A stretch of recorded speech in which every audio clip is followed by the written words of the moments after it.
A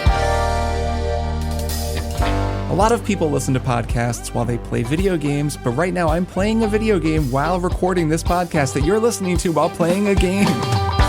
Welcome to Triple Click, where we bring the games to you. This week, we're talking about a range of topics, from whether people still care about expensive graphics, to things that make us quit games, to some tips for a listener entering video game corporate management. I'm Kirk Hamilton. I'm Maddy Myers. And I'm Jason Schreier. Hello. Hello. Hi there. It's Hello. us. Hi Hello, there. my gamer friends. Hi there. It's good to be back in gaming, as always. Yep, back in gaming. That's us. Back in gaming. That's what we say. That's our show gaming. motto. Did you guys know that if you Google the gaming industry, all that comes up is the gambling industry, because that's what they call themselves? That's right. It's just very funny. Mm-hmm. It's great. So, this is what we cover as the video game industry, not the gaming industry, just to That's be right. really clear. Right. I feel Like if you're tuning in and you think maybe we're going to be talking about Vegas and casinos and stuff, we are Right. not going to be discussing that today. Not today. I mean, Triple Click does that name does conjure the image of a slot machine where it's click, click, click, and then you win $100. I'd call that more of a triple chunk than anything. Triple chunk. Triple. I think this is best exemplified by the age-old battle between r/games and r/gaming, which of course are both about video games. Right. the two video game subreddits. Should be about gambling though. They should. Oh my God. Okay, enough riffing. Let's just tell people really quick how they can support us, which is go to MaximumFun.org/join and become a member of our network and support our show. And you get bonus episodes, including a bunch of cool ones we've done this year and an upcoming one that we were about to record, all about the state of Marvel in the Marvel Cinematic Universe, which we've been a little bit delinquent in keeping up on for reasons that we'll probably talk about in that episode. Man, we are kind of all over the place this summer. There's a lot of games coming out, and I just want to promise everybody that we do have some game-focused stuff coming up, like specific games that we will be doing triple plays on. But we have a bunch of great questions from you all as well. So, Jason, why don't you tell us what we're doing today? Yeah, I mean, we got a lot of questions, and before we get into all those hot fall games, I think we're going to talk about Star Wars soon. We're going to talk about Astrobot soon. Today, we're just going to answer some of your listener questions. And as always, you can reach us at tripleclick@MaximumFun.org. We should probably make it so triple chunk at MaximumFun.org also goes to us. We But should right now, purchase that immediately. We should. I Only don't even need to beanies-related purchase questions. it. I think MaximumFun.org is the only thing that needs to be purchased, and then you can just do whatever email addresses. But yes, triple-click at MaximumFun.org to send in your questions, and let's get on with it. Kirk, take us away. This first question comes from Mark, who writes, "Hi, click, click, click," or should I say chunk, chunk, chunk. Longtime listener and Max Fun member here. I am about to start in management at a major game publisher. Corporate management, not managing developers. This is my first time breaking into the industry after trying for a long time.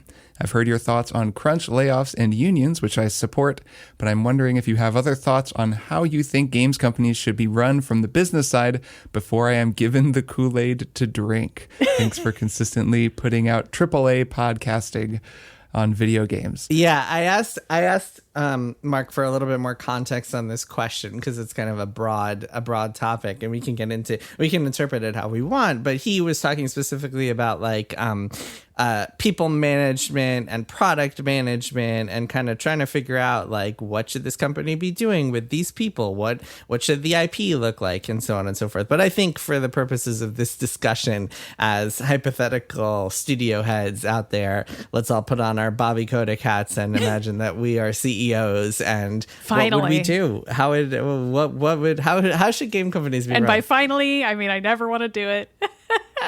Yeah, I mean, I immediately responded in my head by saying Mark should just watch the Double Fine documentary that we talked about. He should watch all of them. But I actually do think they're a really good lesson in one of the things he mentioned in his follow-up email to you, Jason, where he was like, what do I do if I have a developer who would be really great at making a 2D puzzle platformer, but that's not what we develop? How would you encourage that type of talent? I'm not saying every single studio should do an Amnesia Fortnite, but it is a workflow that seems effective for one studio. And I think it would be cool if other studios came up with other workflows that would be effective for whatever their situation is, that would just develop talent. I mean, I think that was one of the main concerns that Mark had, at least in his follow-up thoughts.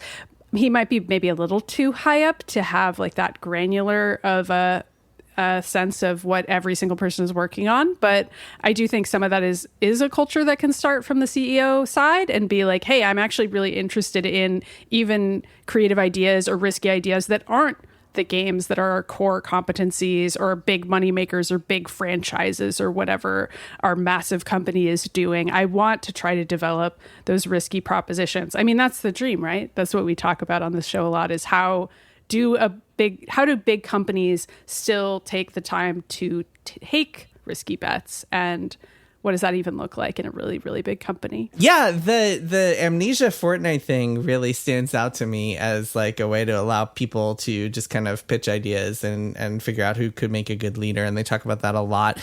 I've been thinking about Blizzard, because I've been thinking about Blizzard quite a lot over the last few years because of a certain book that's coming out. And something that they used to do in the old days is they would have like a main team work on, say, StarCraft. And then when that game was finished, they might have some other people, some kind of lieutenants to the main director or whatever, step up to lead the expansion and kind of see how they did that, how they handled that.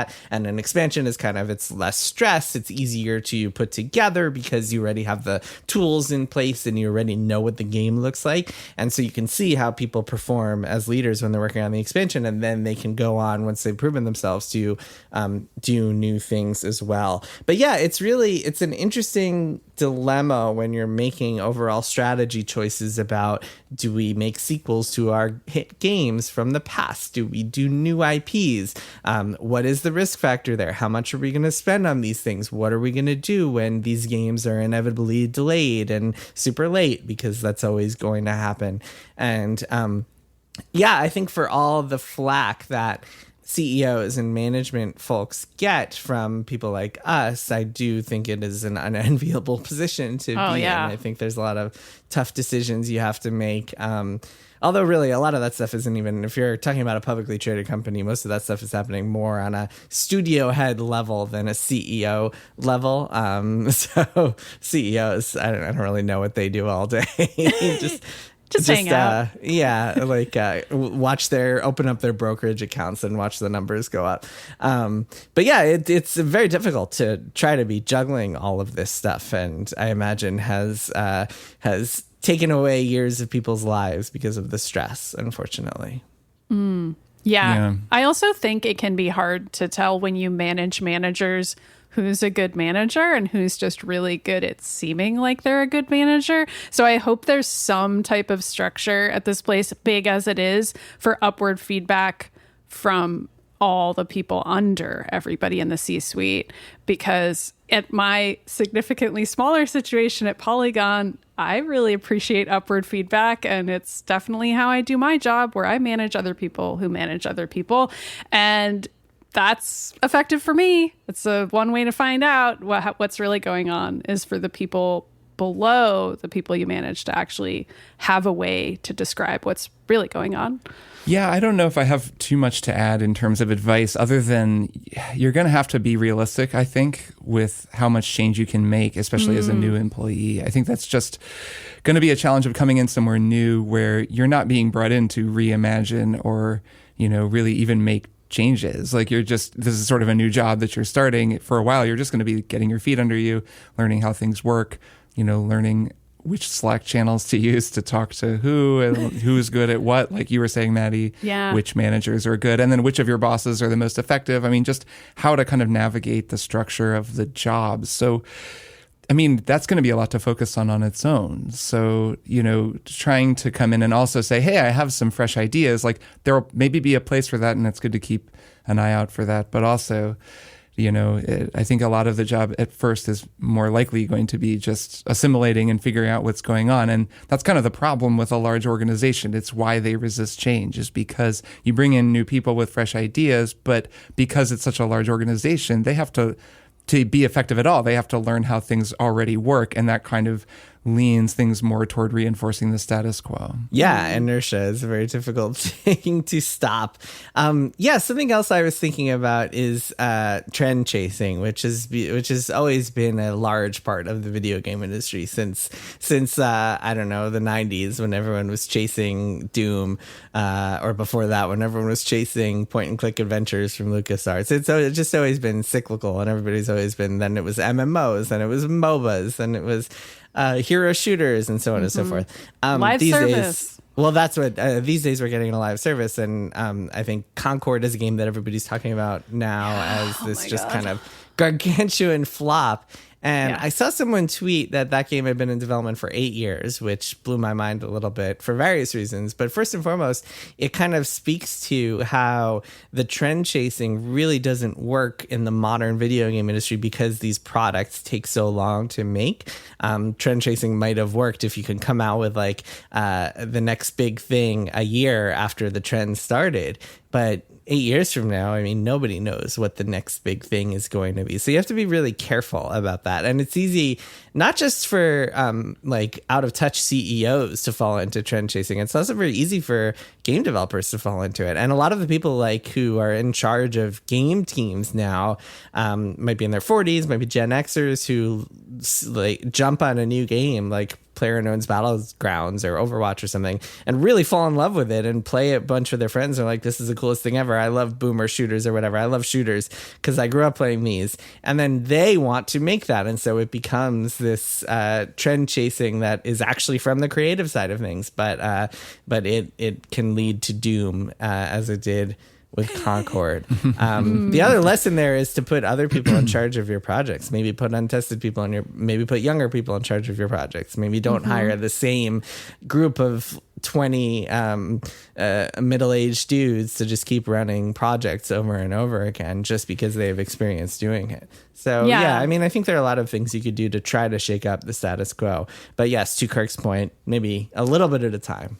Yeah, and also do management training if you're going to bring in untested people, because that's also like, oh, it seems so great. Like, we're going to give people, like especially marginalized people, a chance to be managers. They've never done it before. Please actually support those exact people because they need the help just as much as any other new manager would, if not more so, because they're facing just unconscious bias on the part of everyone around them. So just a really big fan of those programs that like give them a mentor that's like assigned at work or whatever, or management training. Like that stuff can be really, really effective. That seems like really big picture type C-suite stuff that maybe Mark could help with. And to that point, I mean, the Double Fine documentary, the Amnesia Fortnite thing, which again, Amnesia Fortnite is when the entire company shuts down for 2 weeks and just has people work on like these small game jam type things. And it's everybody can pitch a game and they pick 4 of them. And it's super cool. This is all documented, like about the last few that they've done have been documented. And it gives some of these people a chance to like learn in the fire, trial by fire. And that actually, I think, is way better than any sort of management training. For sure. Because management training can be a little bit like cerebral. You can't quite grasp it without actually getting your hands dirty. And I think that giving people an opportunity like that could be really cool as a form of training. Like literally set someone up with a team for 2 weeks like and see how they do. Yeah. And like a small project with really manageable goals and just see what happens. Yeah. You know, this is not really related to corporate management, but more related to trend chasing. It's just a thought that I had, Jason, when you were talking about that. Yeah. It's interesting that one of the most successful examples of trend chasing in at least, I don't know, the last 10 years is Fortnite transitioning to become, a battle royale. And the reason that worked, I guess, is just that game already existed. So it wasn't trend chasing like you were describing, Jason, where you say, oh, okay, well, the thing that's hot right now is hero shooters. So let's make one from scratch. And then 8 years later, the whole world has changed 3 times and you're releasing a hero shooter to die. Where if you can look at what's happening right now, and then just change whatever you were just making or what you just made to match with the trend. You can't actually jump on a trend and in the way that Fortnite did somehow release this fully fledged battle royale game that was the perfect game at the perfect moment, even though it had been a very different game just a month before. And again, kind of unrelated. I'm more just throwing my own topic out there, but I thought that was kind of interesting. Yeah, I mean, the reason this happens is because there's always room in the market for a couple of these. I mean, Fortnite is a good example. So PUBG came out in I believe it was February or March of 2017, around there, spring of 2017.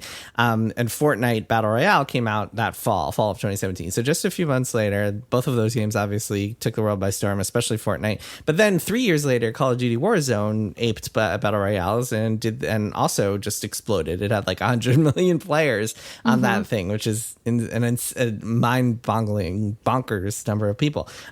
So the reason this happens is because there are a couple of winners at the end of it. Unlike battle royales, there can be a few winners, not just one.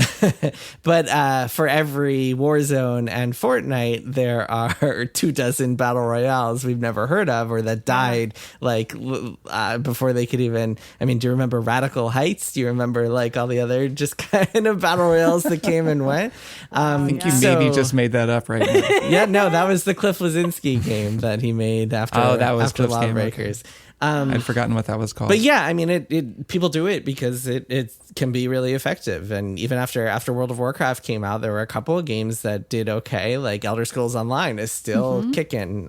Star Wars Galaxy, World of Warcraft came because it's looked at EverQuest and wanted to copy that. So there are some examples of like winners in this formula, and it can work. It's just that like you're really setting yourself up for failure if you release a new hero shooter that costs $40 in 2024 and then you're competing. I mean, Concord, we could get into that another time because there's a lot of factors there, including Valve's new Deadlock game. I don't know if you guys have tried that. I just downloaded it. I have tried it. Is it cool? It's weird. It's a combination of a MOBA and hero shooter structure, which is, I don't know. I haven't played enough to have a full opinion on it. Okay, another time. We'll talk about that down the weird. road. Let's get to the next question. I'm going to field this one. Jared asks, with the new redesign of Polygon.com, it got me thinking about who makes the decisions for these kind of things. I'm curious if employees like Maddy even have a say or get to see the in-progress design, or does it all just come from the corporate overlords at the top? Are these redesigns even done in-house? Maddy? We got some questions. I can't speak for every redesign, but I can speak to this one. Yes, it was done in-house. And yes, I did have a say. And it wasn't just me who had a say. Polygon leadership generally has a say. And also, now that it's kind of done, I would say it's a work in progress still. We're still filing bug reports and all that good stuff. Websites are always a work in progress. Yeah, of course. But like, there's still a lot more that we want to do with it. But I feel like to just answer the core of the question, I did get to have some involvement in this and I'm really excited about it. And I think that process was really cool at Polygon. That hasn't been my experience everywhere I've gotten to work. There's certainly been times where redesign has happened and I've just either been low enough in the hierarchy or uninvolved because of the nature of my job that I've just been like, okay, I guess that's how the website looks now. But at least at Polygon for this redesign, we did get to be involved in it. And we are working with a design team at Vox, and they certainly have their own opinions about what looks good as compared to the writers who have their opinions about what looks good. And I wouldn't say there's tension. There's just like a healthy back and forth between people whose entire job is making something visually beautiful and people whose entire job is blogging and being like, well, this is how I think a post should look. And that's a pretty fascinating part about designing a website, actually. And it's been really cool to see traffic change. I know we don't need to get that granular, but because the way the website works now, it's interesting. Well, I'm curious about that too. We can get a little back-endy here. Why not? So the way the website worked previously, we also could design the front page. And my coworker Sumit, that was his whole job, was just kind of making sure the front page, like modules, all the stories, the way the stories were put in order, just looked good and like had the top stories of the day at the front of the website. it was actually really, really hard to use that back end. And we didn't always see a ton of success just in terms of like trying to float certain stories to the top of the page. You two remember we used to do that at Kotaku too, where we'd all be like, okay, what's going to be in the top slot? What's going to be in the other slots? What are the major stories of the day? It was mostly like writers angling to get their story at the top. You know, I wrote the big review. Come on, I want because you get a big traffic bump. Absolutely. And at Kotaku, we certainly did get big traffic bumps, and at Polygon, not always. But that's changed because I think the redesign makes it a lot easier for the reader to see what they want because of the way that it's set up visually. And it's a lot easier to change it on the back end. So we've had a really fun time just changing the website multiple times a day and being like, okay, like these 3 stories just went up. We're going to put them in this section where they can all go together. Or like, oh, the latest queue has all these stories that should be in the main feed or whatever, should be in the main slots. We're still like deciding what the terms are clearly, like to even describe the new modules on the website. I don't even know how to describe them in these sentences I'm saying. But yeah, it's actually been really fun to just make the website look different every couple hours every day. Maybe it won't stay fun, but for now we're really high on life with the redesign and just all really digging it and just making the website look really pretty every day. And I it's think way it looks awesome. easier to do. And it's serving in traffic because people are seeing things that they wouldn't have otherwise seen because they could have gotten buried in some other type of way. I think it looks great. I like it. Yeah. I also think it looks great. Yeah, it looks good. Cool. All right, Maddy, why don't you read the next question? Sure. So this one's from Shimon, who writes, "Hi guys, I've been noticing more and more gorgeous games coming out prioritizing hyper-realistic graphics and having a ton of work put into character animations. While these games are a joy to look at, they often aren't as fun to play, e.g. Forspoken or Suicide Squad, be it due to bloated production costs, not having enough playtesting, or other reasons. Do you think people still buy games just because they look good to justify such prioritization? In parentheses, looks over gameplay. Do you think anything will change in that regard in the near future?" Man, I was just talking to someone about the PS5 Pro, which is going to be announced imminently, like in the next few weeks or months. And like, I was just like, who wants this thing? Like PS5 games, you load up a PS5 game and you're already like, this looks incredible. Yeah, it looks good. I guess it'll be cool if you're like really into 60 FPS and 4K and whatever. So that's all another conversation. But I keep thinking, and I think the three of us have discussed this before, that we've just like hit the point of diminishing returns with graphical fidelity. And it's not like the previous eras where like from PS3, really it was PS3 to PS4 was a huge leap and felt like a humongous graphical evolution. And then PS4 to PS5 has not really felt like a huge leap, at least to me. And I haven't really seen any games this era that are just like even as good looking as Red Dead Redemption 2 is. So I think we've hit that point, that plateau. And I also think that we're seeing so many games that are hits this year that are not high-end graphical fidelity. So I do think that like we're getting to the point where people are way more interested in unique, innovative gameplay and games that are fun over trying to be pretty. But yeah, what do you two think? Yeah, I largely agree with you. I also wonder if Unreal Engine 5 making games look so freaking good is a part of this trend increasing. I've noticed it for games that I don't know that otherwise people would be excited about. I don't know if you two have seen the buzz around this game called Inzoi, Inzoi, one of our classic why is the game called something that you don't understand how to spell it? But like it's a Sims killer. But it uses Unreal Engine 5, and so it looks hyper realistic. Yeah, wow. And I've seen so much buzz about it purely because it looks hyper realistic, not because people are like, oh, it has all these mechanics that The Sims doesn't have or things I'm really excited about. It's literally just, it looks hyper realistic, and it's using the Unreal Engine 5, just the character modeling tools that UE5 has released tons of marketing and promo of these. You can see really long YouTube videos of it. I just think it's interesting that people are really latching onto that, and I think it's natural. Like, you know, you see something that looks really impressive. But let me make a counterpoint there, Maddy. Let me counter here. Is that I don't think the selling point there is that it's high-end graphical fidelity. I think it's that high-end graphical fidelity here serves the gameplay, because the idea of the gameplay is to create a realistic environment, and so it really enhances the premise of the game, that it looks so realistic, because it's literally a life sim. The idea is to create people and act like like you're living a world with them. So That's true. I think in this place, in this case, it serves the gameplay as opposed to just being pretty the way that, I don't know, Star Wars Outlaws is super pretty, but it doesn't need to be. It could be stylized and it would just have the same effect. Here, like, this is a game where you're taking selfies with people, and like the idea is to like have like your characters are getting married and stuff, and the idea is and you want them to look like it you. look real. Yeah, I mean, maybe that is the best use case for it, but I also feel like The Sims is fun because you can build buildings and there's a million other things you can do in there, and just having fun shenanigans unfold.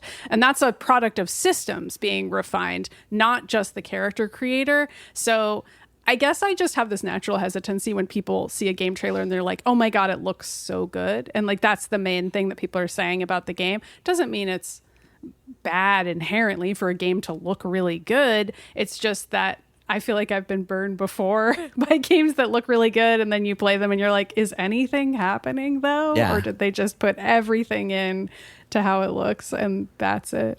Yeah, I mean, and the other thing is, I think that these game companies demand that their games hit a certain level because of graphical fidelity, because that's what they think they need to do in order to sell millions of copies. But nowadays, we're seeing so many games have viral success without high-end graphical fidelity.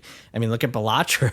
It sold 2 million copies, and it's friggin' all you see is cards with 2D hilarious 2D drawings. So yeah, I don't know it. I feel like we're moving away from the world where people bought games just because they looked like Crysis or whatever. Yeah, I guess so. I mean, I think that we're kind of talking about art direction and we're talking about technology. And if you're just talking about raw technological power and checking off the boxes for path tracing and ray tracing and whatever complicated type of tracing you're putting in your game, like that's kind of a little more empty as an end unto itself. I think there aren't that many people who are that excited about it.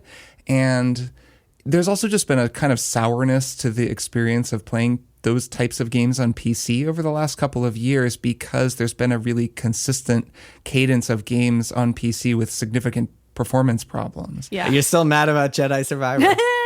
It's not just that, right? It's so many games, and so many UE5 games come out and are just a total shambles and run with hitches. But yes, Jedi Survivor, it was a bummer, and I am still mad about it. So, that I think that has probably caused some people to at least realize that they prefer performance and gameplay smoothness over just raw technological prowess. But at the same time, I think that those new technologies, those cool lighting technologies and, atmospheric effects can be really effective.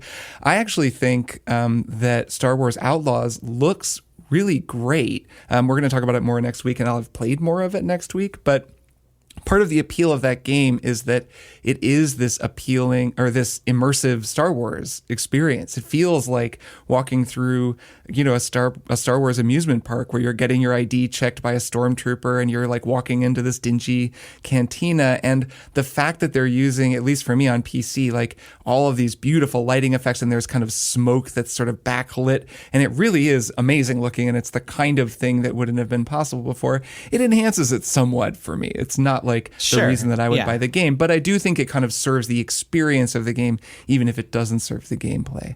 So that's just one thought I had. And the other one related to to Maddy, to what you were saying about this Sims-like game, is that I think specifically the power of modern technology to create human-like faces and beautiful people and strange-looking people is like a very particular use of graphics technology. And like if you looked at Dragon's Dogma 2, a big part of the initial buzz around that game and just what people were talking about was the character creator, because the character creator is amazing. And a lot of people were sharing them because they released it as a standalone thing. And while that game actually doesn't have incredible visuals and had huge performance issues when it launched, it did have those amazing looking characters. And like that alone was just kind of a cool thing. So that use of this technology is very powerful, because we just like to make realistic looking people and to just play around forever making like photorealistic duplicates of any person that we want. Yeah, it's true. It's very human impulse. It's like playing with dolls to just be like, I want to make a really realistic looking person, and then maybe I'm done with the game, which is not a good way to play a Sims game. So maybe Insoy has it right. Right. It's like central to the Sims. Yeah. Yeah. Yeah, I think you're absolutely right. And yeah, maybe Outlaws wasn't a great example for me to bring up earlier, but I do think that Shimon has a point that we've hit this point in gaming history where people aren't quite as impressed with graphical revolutions anymore, and that is no longer really a selling point. You're no longer seeing people being like, look at the graphics I don't in disagree our game, look at the amazing water effects and whatever. Because I think that just people are more sophisticated these days than they were back in the day when it comes to gaming stuff. Yeah, and they're like, well, does it run at 60 frames per second? I mean, the fact that there even is a performance mode versus a graphics mode or whatever you want to call it is itself indicative of the change. Well, and we've really been in an era of those big expensive games being disappointing in part because all of the work required to make them look so big and expensive also bogs them down and causes them to chase their tail for so many years and lose track of what it is they're even making.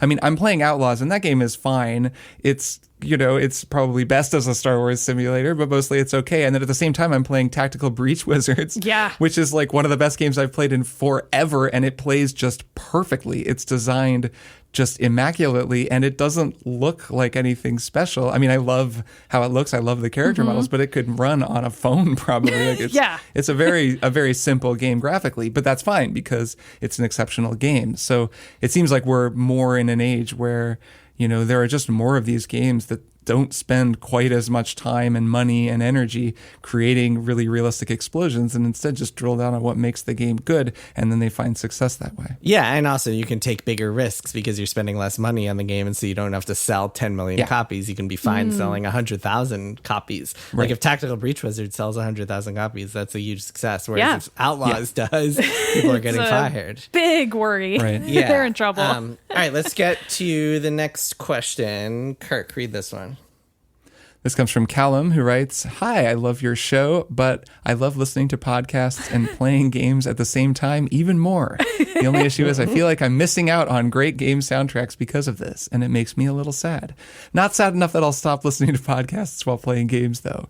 Do you ever think about this?" I sure do. I do. Yeah, I don't because I almost never listen to podcasts playing games. I knew you would say that. Kirk, I bet you only listen to the soundtracks and you only listen to them in beautiful headphones that make them sound perfect every time. I am ashamed. Yep, that's true. I'm out here disrespecting the musicians. Yeah, I mean, I think there are two factors here. One is that like some of us, like myself, are kind of natural multitaskers, or people who like doing a lot of things at once and kind of can't sit still focusing on one thing. Yeah. Maddie's the same way, whereas Kirk is the opposite. And my wife is just like you, Kirk. Like she can only really focus on one thing and gets distracted if she has to like, do something else. Yeah. But the other factor also is that sometimes you're playing a game and the gameplay is repetitive and monotonous, and you feel like you're wasting your time if you're not doing something else while playing. Doesn't necessarily mean it's a bad game. Diablo 4 is a great game, and that game is incredibly repetitive and monotonous. That's the perfect podcast/TV watching game. Or the perfect game to play while your friends are there and you're all talking, which is kind of what it's designed for. But sure. Yeah, exactly. Yeah. It's a perfect game to play. Invite your friends over, play it, and try to talk to them while you're playing it. You can, though, is the thing. It's very friendly to that. But yeah, I mean, I think that like that there's nothing really wrong with either of those, but that's because I do it all the time. The other thing is like, what's the difference between playing Destiny while talking to your friends and playing Destiny while listening to a podcast, or playing another game while listening to a podcast? Same sort of thing. You might be missing out on cool music, but that's why you can then listen to the OST while working and do it the other way around. So exactly. Bam. I do that as well. And then you're still getting it, it's but a just win-win. in a different multitasking context. Exactly. I find it depends on the game. If it's a game like Destiny that I've played so much that I've heard the music so many times, I've had the experience of hearing all the explosions around me and all that excitement so many times that I just don't need to hear it anymore.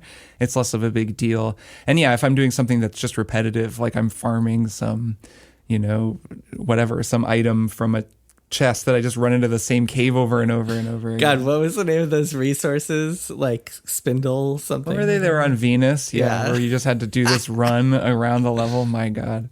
I can't believe I had time for that shit. So yeah, anyways, I think if I'm doing something like that, I'm more likely to put on a podcast. Spin Metal, Spirit Bloom, God. Relic Iron. God.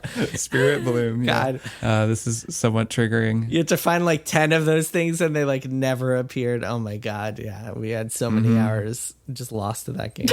No, but if you were listening to a podcast, you weren't losing the hours. You were learning because you were listening to episodes of You're Wrong About or That's whatever. fair. And it was actually, it was important time for your brain. All of it. Fair. Yeah, I Worthy. did listen to podcasts during some of those, during some of those runs in those games. So that's like an example of a time that I'll do it. But yeah, mostly it isn't even about the music. Like it isn't I have a sacred responsibility to the musician and must listen to their beautiful work.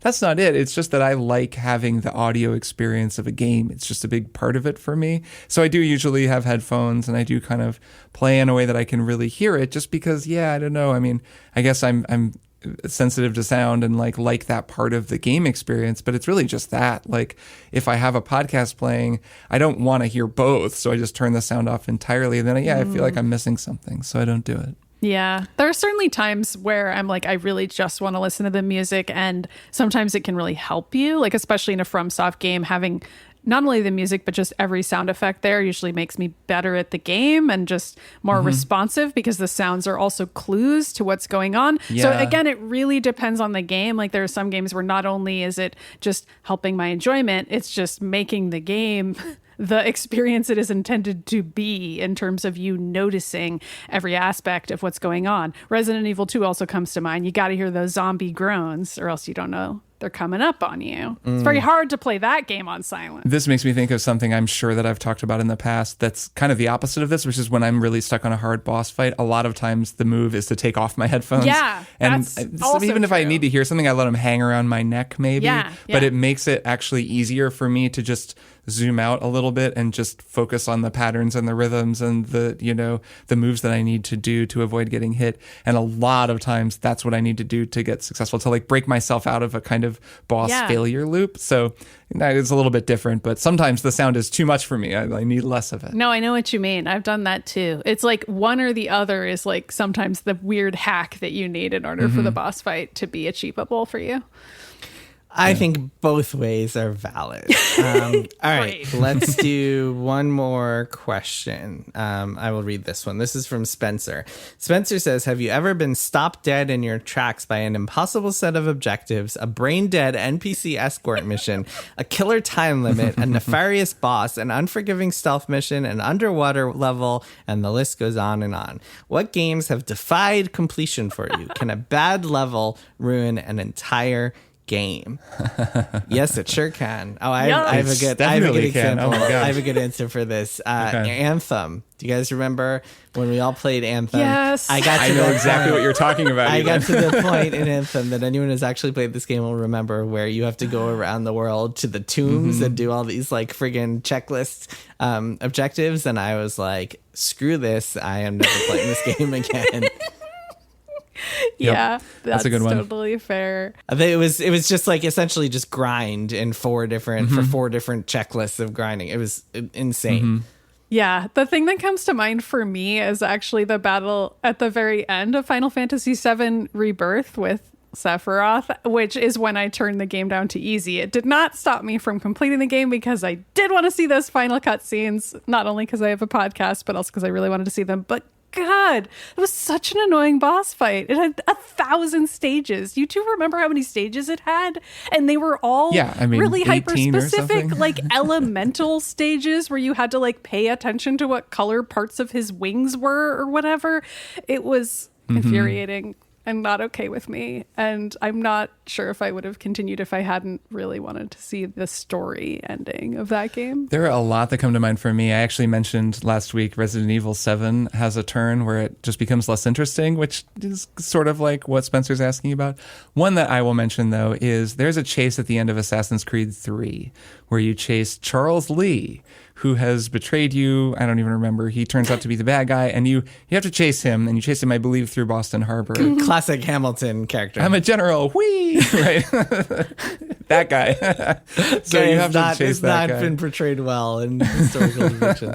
Poor Charles Lee. Poor Charles Lee. I don't know. He probably sucked. Yeah, he probably sucked. He probably sucked. Yeah. So anyways, you have to chase him, and it is... I'd say this can stand in for any of a number of Assassin's Creed missions, especially in the first 3 or 4 of those games, where there are these tailing like stealth missions, insta-fail stealth missions, and chase missions that are just unbelievable. And that chase, it was so bad. I wrote this huge Kotaku article about how much I hated it. I think they wound up changing the mission, maybe or maybe not because of my article, but at least because people probably complained about it a lot because it was so bad. I just remember that it started. It's like chase Lee, and so there's a cutscene, and then it begins, and he's ahead of you, and you're in a crowded harbor, and you begin running, and the first thing that happens is just these barrels next to you explode, and they knock Connor, your character, off balance. And it's, I think, because Lee, like, you can kind of see him shoot them as he's running, but it's not clear. It was never clear to me what was happening. So this race, this like chase begins, and I'm like, all right, go. And then immediately I'm like knocked off balance. And then the rest of the chase is just so annoying. You're like, there's 1,000 reasons why. I listed them all in that article. Anyways, it was so bad. It did not stop me from playing the game because I was reviewing it, or at least I wanted to finish it because I was going to talk about it with Steven. I think maybe Steven reviewed it. But I did make it through it. But man, if I hadn't been writing about that game, I never would have. It would have stopped me cold. Yeah, it sounds unbearable. I feel like every time I've had to chase a character in a game, I can't remember them all, but it's always bad. Has it ever been good? Do you ever want to chase someone? No. I'm happy to never do it again. The best chase in any video game ever is in Heavy Rain, and it's the version of it that's on YouTube where you're chasing a guy through, I think it's Heavy Rain. It might be Detroit Become Human, but I'm pretty sure it's Heavy Rain. You're chasing a guy through a supermarket. Yeah, it's from And there's Heavy a version Rain. of it on YouTube that I will find and put in the show notes. I've rewatched that so many times. Whenever I'm in a bad mood, that YouTube video is there for me. It is a person chasing a suspected serial killer, and because that game is all QTEs and it's just kind of motion capped chasing, if you just fail every single QTE, the guy just eats shit over and over and over and over again. It is so funny. It's so good. And so anyways, that's maybe the greatest terrible chase in video game history, and I'll put it in show notes. It's amazing. It's amazing. Highly recommended video. It's good. Every chase scene should also be passable even if you fail every QTE. Right. That is my amendment to my rule, is that it should be like that Heavy Rain chase scene. Mm-hmm. The other thing that always makes me want to rage quit a game is bad checkpointing, and this is happening a lot with Star Wars Outlaws. Also in the Sephiroth fight I mentioned, by the way, but keep going. Yeah, true. This is happening a lot with me with Star Wars Outlaws, where like I'll lose in the stealth and get killed, or like lose the mission immediately, and somehow wind up respawning in a different place every single time I die. Just like, okay, now weird. I'm 200 feet away from the base. Okay, now I'm inside the base in the wrong place. Like, it's just completely insane. All right, that has been our burning questions. Let's close up the mailbag for now. Just another reminder, you can reach us at tripleclick@maximumfun.org with your own questions. Let's take a break, and we'll be back with one more thing. Have you been looking for a new podcast all about nerdy pop culture? Well, I have just the thing for you. Secret Histories of Nerd Mysteries. Secret Histories of Nerd Mysteries is a weekly pop culture history podcast hosted by me, host Alston. And me, host Brenda. We've already tackled mysteries such as what happened to the puppets from Rudolph the Red-Nosed Reindeer? Is Snoopy Mexican? And why do people hate Barney so much? From theme parks to cartoons to 80s, 90s, and 2000s nostalgia, we tackle it all. Check us out every Tuesday on MaximumFun.org and wherever you get podcasts.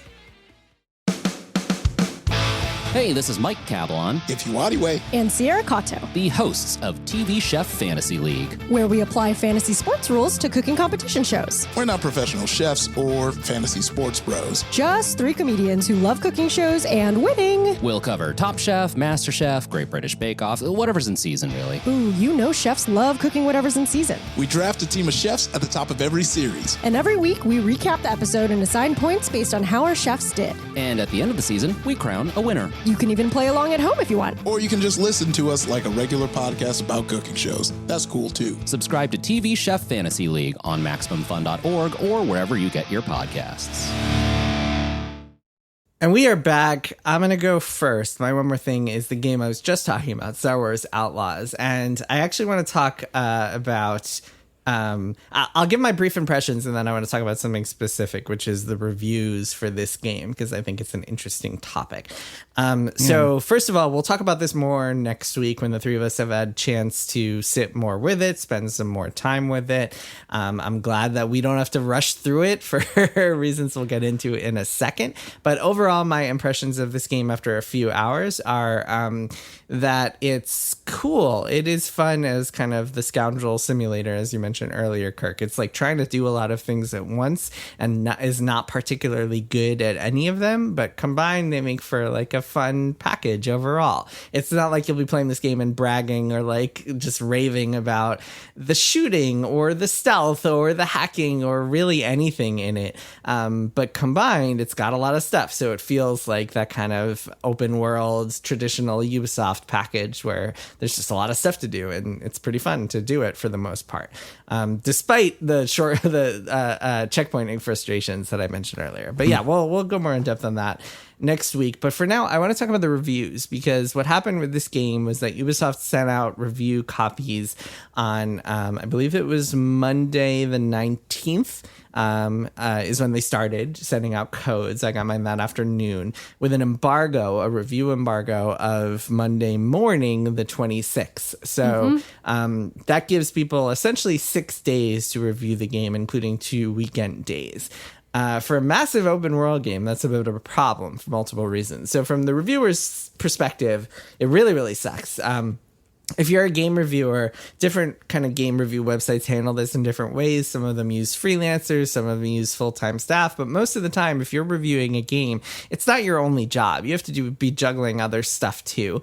On top of that, you have to now figure out how to play this game that could be dozens of hours long if you're trying to mainline and finish it before the review embargo, while also writing the review, and somehow fit that into 6 days, which means giving up your personal life for 6 days, giving up all free time for 6 days, essentially.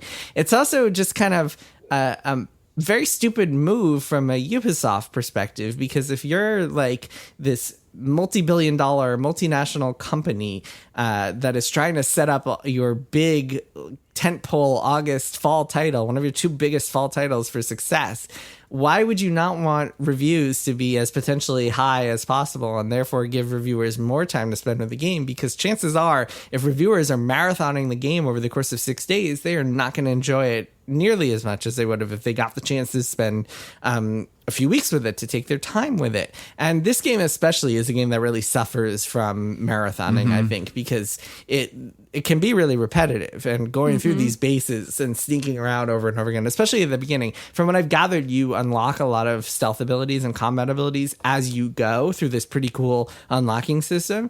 But like, you don't have that from the beginning. So you're just kind of sneaking around in a bunch of bases that all look the same, and you're sneaking around the same stormtroopers or bandits or whatever. And it's gotta be awful. And so of course review scores were pretty mediocre.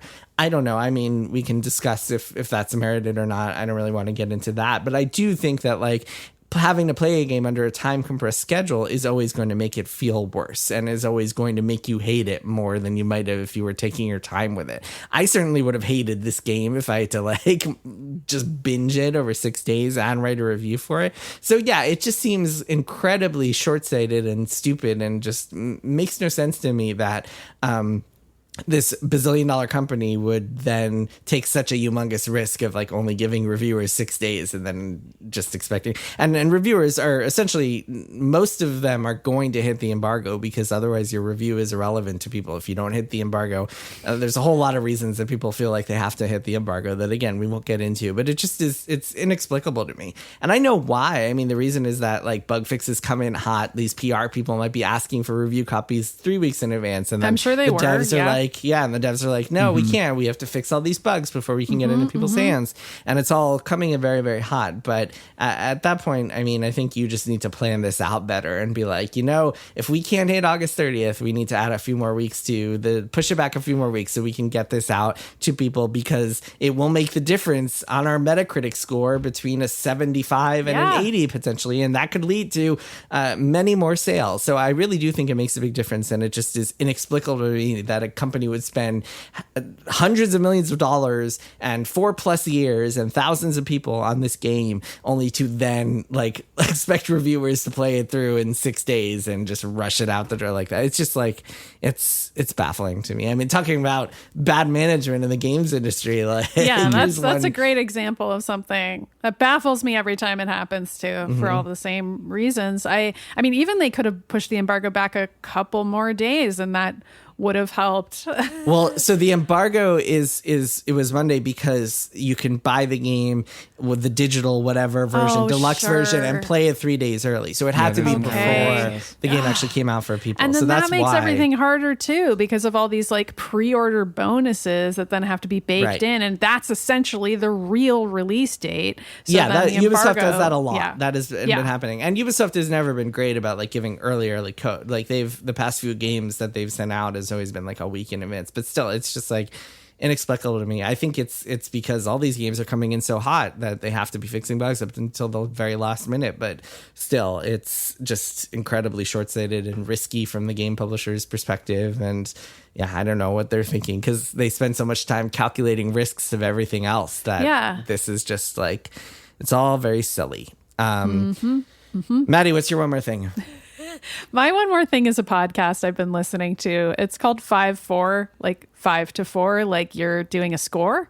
But it's about Supreme Court votes. You know how sometimes things go 5 to 4 on the Supreme Court. Their tagline is a podcast about how the Supreme Court sucks. It's basically 3 lawyers, Peter Shamshiri, Michael Leroff, and Rhiannon Hammam, who are complaining about Supreme Court decisions, but they do so by going over some of the most notorious ones. Like they do one per episode, and there's like you can hear the like glasses of whiskey in their hand. Like they don't edit the ice out. There's a like intense energy that this podcast has because of that, where like it's like lawyers unfiltered after hours, and they're just like swearing and it's got a certain kind of vibe that I've lawyers really saying what lawyers would like recommend they not say. exactly. And I feel like it kind of says something that like the early episodes they didn't give their last names at first, and they were kind of trying to be anonymous initially, and then eventually they were sort of outed. I haven't gotten to that point in the podcast yet. Didn't Peter lose his job at his firm? That's correct. And then eventually Peter actually gets fired because of the podcast. I again haven't reached that point in the show yet. I've started at the beginning.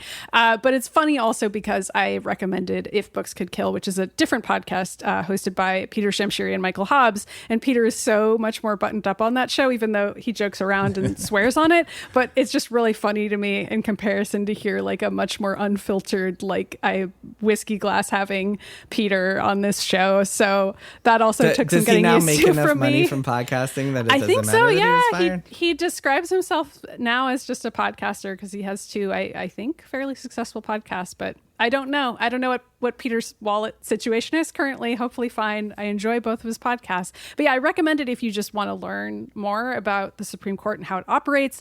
They really try, all 3 of them try to put it in really plain language, like all the decisions, and just make it as intelligible as possible and just demystify and deromanticize these decisions. That's definitely just the ethos of the show overall. And I really agree with that. So yeah, I recommend it. It's called 5-4, like 5-4 if you're searching for it in your podcast app. And is this are they all leftists? Is this like a leftist perspective? Oh yeah, I guess I should have said that right from the jump. Yeah, it's a pretty far left podcast. Periodically they do make fun of some of the progressive decisions as well, because they're like, this one make no sense. Like they do try to take an even hand, but it's only so even as could be when you've got 3 leftist lawyers arguing over drinks. So there's that. Well, and about this Supreme Court. Oh, right? for sure. But I mean, they go pretty far back in history. So they talk about all the Supreme Courts. Yeah, I guess the episodes I've listened to are about recent decisions. Sure. And the thing I found, just to add one thought to this, since I don't know when I'll have a chance to talk about the 5-4 podcast again. Probably the one thing not. that I found is that it is refreshing to listen to people speak of the Supreme Court with absolutely no respect. Yes. They have, kind of at least when it great. comes to this current court and the decisions that it makes, and in particular the judges on the far right, it is refreshing to listen to people not even pretend that the Supreme Court is an august institution and to just treat it as the like raw, just the raw political object that it is. So anyways, I enjoy it, though it makes me pretty mad, and I don't listen to it that often because of that. Yeah. You're just There is sitting there like also fuming, that wishing factor. you had a glass of whiskey too. Yeah. Cool. Kirk, what is your one more thing? My one more thing is a Netflix show that Emily and I watched on the recommendation of my 13-year-old niece.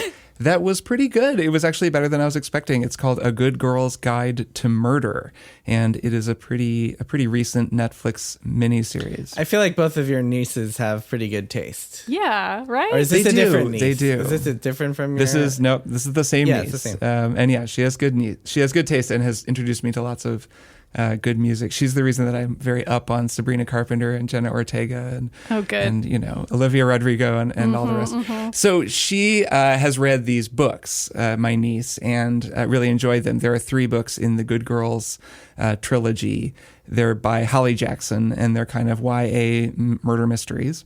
And I went in kind of expecting it to be a little bit cheeky, a little bit sort of, I don't know, light with maybe some sort of voiceover or some sort of silliness. I don't know, A Good Girl's Guide to Murder just sounds like it's going to be a kind of a silly thing. Yeah. And it really wasn't. And I actually found that kind of surprising and interesting.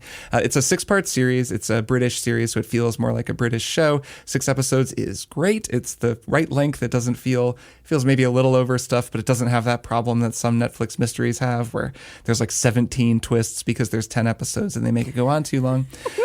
It stars Emma Myers as Pip, who is a sort of good girl in a very small village in England where 5 years earlier a girl was murdered and her boyfriend was suspected of being guilty, and then eventually he committed suicide and everybody believes that he did it, and then he went and killed himself. And she, of course, does not believe that and chooses as her senior project to try to figure out what really happened. And that means going into the, meeting up with all of the students who graduated 5 years ago, who are all still kind of around, talking to them about what really happened and doing a lot of detective work. It's very similar to Veronica Mars. I would say that anyone who has watched this and liked it should totally watch Veronica Mars. There's even an ongoing marshmallow joke in Good Girl's Guide to Murder that feels to me like an actual callback to Veronica Mars. Well, you sold me. But it's similar in that it's got a much more down to earth, really grounded and kind of intense vibe, even than Veronica Mars, for all of the kind of, tough stuff that Veronica Mars was about. There was still the kind of arch voiceover. There was the noir stuff. There was Kristen Bell's performance, which was so kind of, she had that certain spark, that charisma. Emma Myers is really good, but she's playing it much more straight. She's very small. Anyone who watched Wednesday will recognize her as, she's Wednesday's roommate, who's like a werewolf on that show. So she's this little girl, and she's often in very dangerous situations on this show. She'll go, to a party with people where she kind of maybe shouldn't be there, into rooms she maybe shouldn't be in, talking to people who seem actually dangerous. And that's the thing that surprised me about the show, is that it is very like hard edged. There's a lot of drugs and, sexual assault and just kinds of things that are scary and intense. And it's never really funny. It's not really going for any kind of cheek or humor, despite the title. It's more like Mayor of Easttown or something. And it's not gimmicky. It doesn't really have anything like that. It's just a pretty good mystery about a bunch of students, and it's a good story. We really kind of liked it. It was fun to. I was down there staying with my sister over the weekend, and so we watched a couple episodes with my niece. Aww. It was kind of fun to just to watch it. I will say that I called the killer the moment we saw them the first time, so that's maybe just me. But I was like, there it is. I was accused, and then I was right. Though of course it's more complicated than just there being one killer who was behind it all. Sure. So yeah, it's a good story. I think anyone looking for just that kind of murder mystery should check it out if you're down for a kind of grounded, surprisingly hard-boiled English murder mystery. I dug it anyways. A Good Girl's Guide to Murder. It's on Netflix. Totally worth checking out. You had me at Veronica Mars. That was all I needed to hear. Yeah. It was Veronica Mars. Yeah, sounds great. Cool. Awesome. Made me want to rewatch Veronica Mars and get my niece to watch Veronica Mars. 'Cause she still hasn't. It's a great rewatch, especially Really the first season, because the first season is so tight. The second season is a little more sprawling. We should do a Beans cast on Veronica Mars. I feel like we that would almost be really fun did to do because I season one. rewatched I feel all like, of it. or maybe we did. We may have done that. Maybe we did. I definitely feel like rewatched it not that long ago. Rewatched it recently for this show. Yeah, tell me if we did or not. I think the three of us, I think we just talked about it a lot on Split Screen. We didn't actually do a Beans cast. Also so true. yes, let's add it to the list for 2025 Beans cast is Veronica Mars. Veronica Mars and The Sopranos season 1. Okay, party like it's the early 2000s. Just gonna manifest Exactly. Party like Lost is the other one Jason says. Anyway. I know. All right, that is it for this week's episode. We'll be back next week to talk more Star Wars and, of course, bonus episode hitting your ears very, very soon where we talk about Marvel. All right, see you guys next week. Yeah, see you next week. Bye. Triple Click is produced by Jason Schreier, Maddy Myers, and me, Kirk Hamilton. I edit and mix the show and also wrote our theme music. Our show art is by Tom DJ. Some of the games and products we talked about on this episode may have been sent to us for free for review consideration. You can find a link to our ethics policy in the show notes. Triple Click is a proud member of the Maximum Fun Podcast Network, and if you like our show, we hope you'll consider supporting us by becoming a member at MaximumFun.org/join. Find us on Twitter at TripleClickPod, send email to tripleclick@MaximumFun.org, and find a link to our Discord in the show notes. Thanks for listening. See you next time.